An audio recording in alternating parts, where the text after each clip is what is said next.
ada waktu-waktu yang mustajab untuk kita berdoa pada Allah SWT. Dan kalau waktu itu kita mengadakan tangan, insya Allah Allah akan kabulkan doa-doa kita.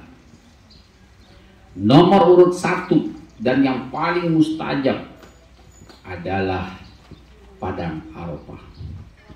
Hari Arafah tanggal 9 Zulhijjah, ketika orang melaksanakan ibadah haji. Itu nomor urut 1.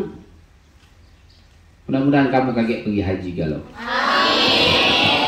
Tanggal 9 jam 12 siang Allah berserta malaikat turun ke bumi, menyaksikan kurang lebih 2-3 juta orang yang sedang berwukuf di Padang Arafah. Apa kata Allah? Malaikat-malaikatku, siapa saja yang hadir di Padang Arafah, siapa saja orang-orang yang hari ini sedang berwukuf, tolong semua, tolong saksikan, semuanya hanya berharap ridhoku dan minta ampunku, kata Allah, maka hari ini semuanya kuhapuskan dosa-dosanya. Maka wong yang pergi haji itu kawaladat ummuhu, seperti orang yang baru dilahirkan dari rahim, bersih, suci. Kemudian siapa saja yang berdoa, maka Allah dijawab segala permintaan orang yang ada di Padang Arafah itu. Mudah-mudahan kamu bisa pergi haji ya. Mudah-mudahan kamu bisa berada di tempat Padang Arafah, di mana tempat nomor urut 1 doa yang mustajabah.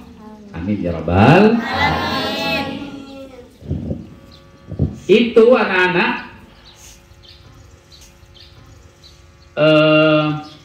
haji memang luar biasa. Tempatnya mustajab, tempatnya kita berdoa di sekeliling Ka'bah, di Mekah, di Madinah mustajab. Dan nomor urut 1 yang mustajab adalah di mana tadi?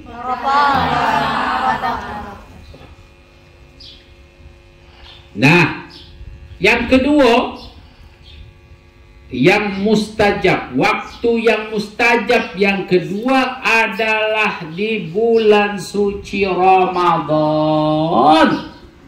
Anak-anak, nomor urut 2 waktu yang mustajab untuk kita berdoa pada Allah SWT, yaitu di bulan Ramadan. Sekarang bulan Ramadan. Jadi anak-anak, gunakan, jangan lengah, jangan lalai. Gunakan Ramadan ini untuk ibadah, untuk berdoa, untuk minta ampun, untuk ngaji, untuk sholat, untuk kebaikan, untuk sedekah. Luar biasa.